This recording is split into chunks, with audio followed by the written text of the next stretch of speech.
Hello everybody. Today for the current affairs I am in a blue jersey, and that is with a reason. The reason being is that the finals of the World Cup, Cricket World Cup is underway, and the fever of cricket and the way the country is moving is completely across the country in every other place. Right from that, the rates of private jets landing in Ahmedabad a couple of days before and after the World Cup match has been increased, to small time restaurants preparing that there could be a good number of people who would be attending the witness of the match out there in those restaurants.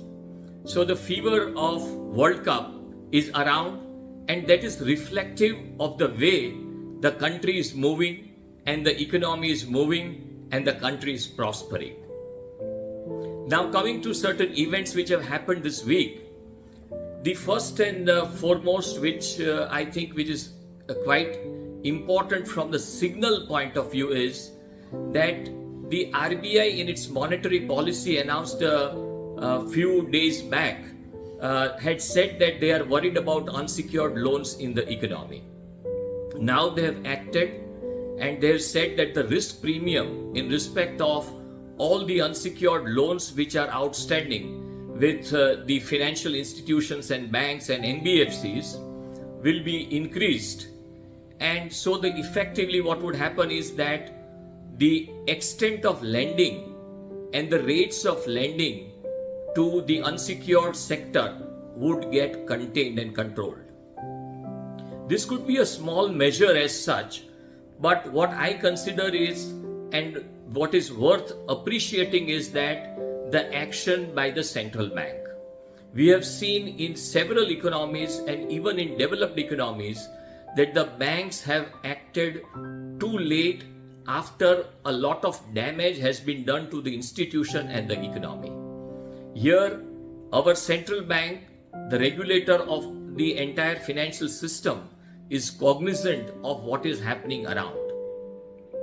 When it comes to the markets, the way it has performed this week, the large caps in this week were up by 1.6%, mid caps were up by 2.6%, but, and noteworthy, the small cap rally is still very much on, and they were up by 3.9%. The major gainers or the major sector gainers in this week were the Nifty IT, which was up by 5.1%, and the Nifty Realty Index was up by 4.6%. But the Nifty Bank was down by 0.55, so minus 0.55.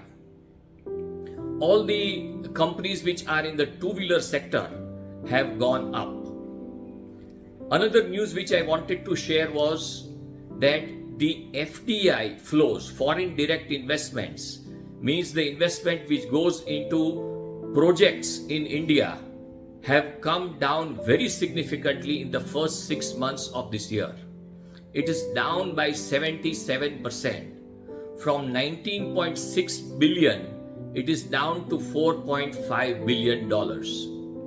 So there is a significant down in the FDI flows in the country.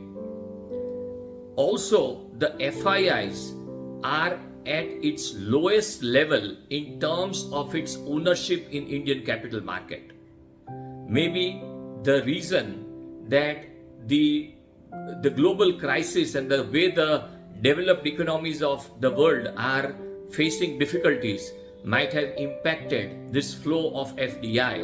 And insofar as FII inflows are concerned, they might be waiting on the sidelines for some correction. So, in case if there is a correction, we might expect a good flow from the FII money, which can stabilize the Indian market. The present market is fueled by the Indian money rather than what it was happening in the earlier times. One good piece of news insofar as the way the industrial sector and the the way our country is moving is that the Honda plant in India is going to ship a completely Indian built SUV to Japan, which is a highly regulated market. So for the first time, an Indian SUV from a Honda company is going to go to Japan, which would be used on the Japanese roads. Thank you very much. Thank you.